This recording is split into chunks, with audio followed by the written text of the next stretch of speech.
Welcome back to the Hawkeye Garage. I'm super excited about today's video and the next few videos because we are going to start doing a modification to our 2005 4th Gen 4Runner that ever since we got it, I have been wanting to do. I just wasn't sure that it was always going to happen. So in today's video, we are going to start making that modification happen. Stay tuned.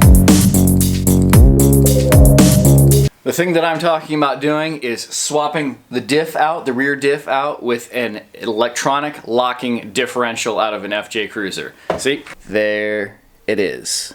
This is going to be a several part video series doing this installation. It's kind of involved, relatively easy, but I'm going to try and cover a lot of it. And the reason I'm going pretty in depth with this, because even though this seems to be a fairly popular modification and on a fairly popular vehicle, Toyotas, e-lockers, swapping differentials, when I set out to find like I was saying, for being such a fairly popular thing on a fairly popular vehicle, I really couldn't find a resource that kind of laid everything out, start to finish, was relatively clear and concise on how to do it, what you needed. So that's my goal for this video series, to give you all of the essential things that you need to know on getting started, all the parts that you're going to need to round up, and the process that you're going to need to take from start to finish. Here's the diff. Don't mind all of the wiring mess stuff. We're going to talk about that later. It looks way more complicated than it is.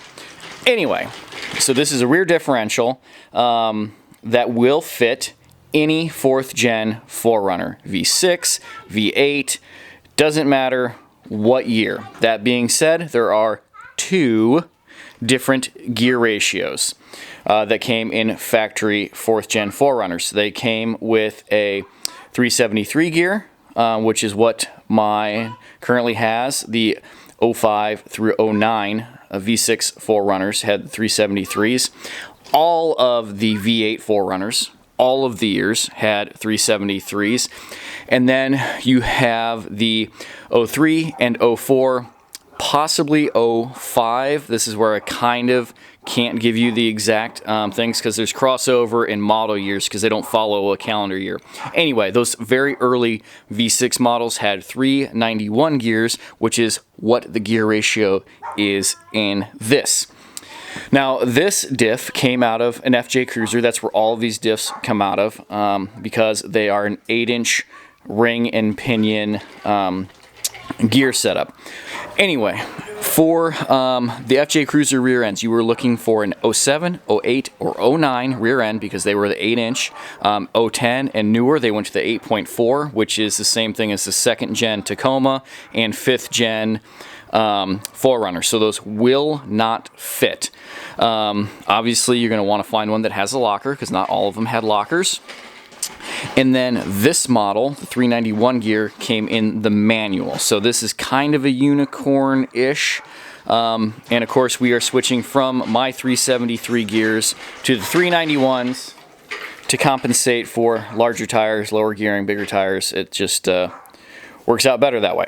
What I've got going on here is, so these are jumper cables to the 4Runner's battery. This will function exactly how it's going to function in the car. The only difference is kind of where the power will be coming from. So,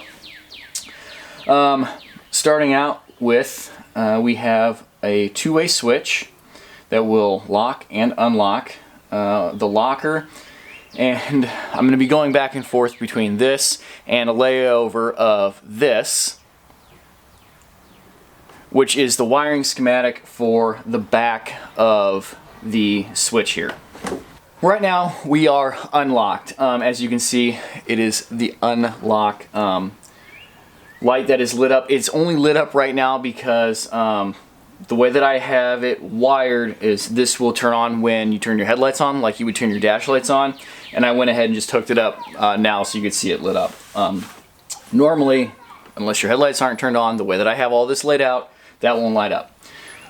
If we hit the rear, it locks, and all of the internal mechanisms work properly. The electronics will stop the motor from working, and it will light up the rear locked padlock on the top. To unlock, long press on the bottom. When you do lock that, when that light comes on, you'll know that you are locked. This takes the place of an indicator light in your dash that some people do. That's a lot of extra wiring. We don't need to do it. To unlock, you're going to long press for about the same amount of time. There won't be any other indication that it has turned off other than the top. See, there. I just quick pressed it like 3 times until it was locked, and then the light came on. The reverse isn't true on the way out. You kind of have to hold it for 1 Mississippi, 2 Mississippi, and you'll be unlocked. Let's go ahead and take a look at the wiring on the back of the switch. So up here we've got the back of the switch, and down here we have the plug that is at the end of the wiring coming out of the actuator, and over here we have the plug that is the indicator sensor that's just screwed into the top of the housing. The way that I have this wiring laid out here is it matches up with the colors of the wires that I have, which may or may not be the colors of the wires that you have, because they used several different combinations depending on the year, make, model of the actuator that you have. And then we have the harness down here. Now, as long as you have your harness, your plug that is intact, all of these pinouts, the 1, 2, 3, 4, and 5, corresponding to the wires that go into the back of it, you can use this because I have the numbers of the plug going to the switch, and I also used my colors. So as long as you have the same colors or you have this plug, you'll be able to match this up. If you don't have either of those, sorry, but from what I've seen, I find that pretty unlikely that you won't be able to match at least one of the two. Let's start at the power wire coming in. We're going to have 10 amp fuse power coming in to post 6, and then we're going to also connect that to post 1 and post 8. We'll just piggyback those together in the connectors. Post 1 basically is the power going to tell the locker what to do.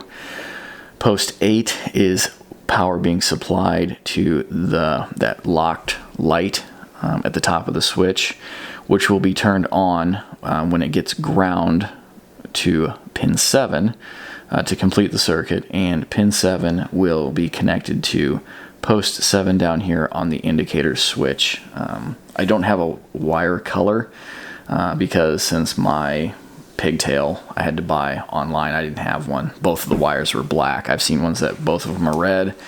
I think originally maybe it was blue, maybe it was yellow, but it doesn't really matter. It's just a ground wire. So 7 to 7, and the other wire on there you're just going to ground to the car somewhere. Technically you could reverse those and send it either wire to either place. It doesn't matter. Like I said, they're just grounds. Down here we have post 4 is going to go to pin 4. This was kind of just a coincidence that the numbers matched up. Obviously because they didn't use these switches originally in Toyotas with these lockers. So yellow wire in this case goes to pin 4. Post 5 on the back of the switch is a dark green wire, and that's going to go to pin 1 down here. Power number 9, we're just going to ground the switch behind the dash or wherever you'd like there on the firewall. 9 and 10 are the circuit to turn the bottom light on of the switch that will turn on when you turn your headlights on, which is 10 is the power from the headlights. I need to pull the fuse box kind of apart and find out where I want to grab the jumper wire to trigger that, and I'll show you guys where I do that when I've actually done it. Pin 3 and post 3 go together. In my case, light green wire. Post 2, pin 2, go together, and in this case, green wire with a red stripe. And then we're back up to 1 and 8, which we already talked about. So very simple to do. And yeah, you may see some resources online that will have essentially this layout, but like everything will be switched. And technically that's correct. That's fine, because since this is a two-way switch, there's 2 sets of everything, and as long as you flip everything, it will still work. I did it this way because I started noticing that the posts and the pin numbers lined up on a lot of them, and it just seemed like an easier way to explain it. Why the momentary switches? Okay, the way that the e-locker works in a Toyota, it's not like just something that you can turn on and it just sends power and turns something on, a locker or whatever, and then it stays on, and then when you turn the switch off and take power away from it, it just turns off. That's not how that actuator works. It seems to work that way when it's factory installed in a vehicle, because the computer is controlling the locker. When you turn it on, it's sending power to the computer to tell it, hey, turn the locker on. The computer does it. It knows when it's engaged or whatever. And when you turn it off, it takes power away from whatever circuitry there is in the computer and turns the locker off. I searched high and low to figure out a way to just put one switch in my dash that would match the rest of them to say locker on. And perhaps maybe some electrical engineers are watching and there is a way to do that.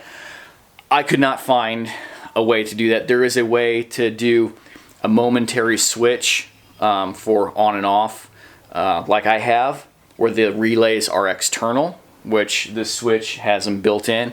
There's also a way to use 2 momentary switches. You can't use power on or power off switches. They have to be momentary switches. So you could have a momentary switch for on with a built-in relay, or one with an external relay, or you can have then a momentary switch for off with an internal or external relay. That's why I have said that I really honestly think that this is the best way to do it. There's one switch, no external relays, and that is the best switch. I've looked at other switches. You can't get one that is matching to the Toyota ones.